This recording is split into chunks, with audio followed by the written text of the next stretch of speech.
እሺ አሁን ከቁርአን ትልልኛለህ እኔ በቁርአን ሂፍዝ ስላልገባው እንዴ የምችለው ነው የምትችለው ነው بسم الله الرحمن الرحيم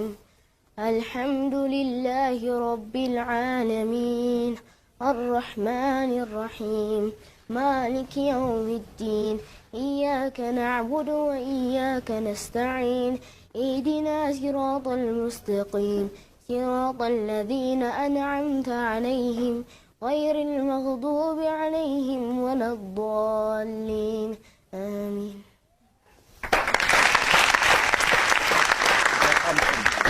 በጣም ጥሩ ነው ያልከው እሺ ፈአሚ በጣም ጥሩ እስቲ ስለ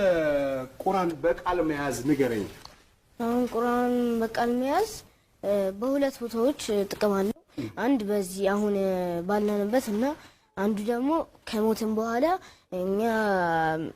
እንጠየቃለንና ቁርአንም ለኛ ይመሰክረናል ጀነት እንድንገባ እና ቁርአን አሁን እዚህ ስንቀራ አሁን በቃላችን ከያዘን የማስታወስ ችሎታችን ይጨምራል በዛውም አይምሮአችን ንቁ ይሆናል ቁርአንና ሳይንስ የሚገናኝ የሚረዳዱት ነገር አለ እስቲ ስለሱ ንገረኝ አሁን ለምሳሌ ሳይንቲስቶች ቅድሚያ በራሳቸው አሁን ቁርአንን ሳያነቡ በራሳቸው ያወቁት ነገር አለ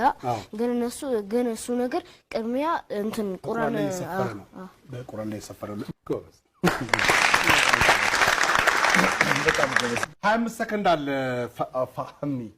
መስጊድ ውስጥ ምን ታያለ አሰጋጅ የኢድ ቀን ሰዎች ምን ላይ ይሰግዳሉ መስጊድ ውስጥ ሰነፍ ተማሪ ምን ያደርጋል አያጠናም ሰፈር ውስጥ ምን ፈርተህ ትሮጣለህ መኪና መስጊድ ውስጥ ምን ታያለ አሰጋጅ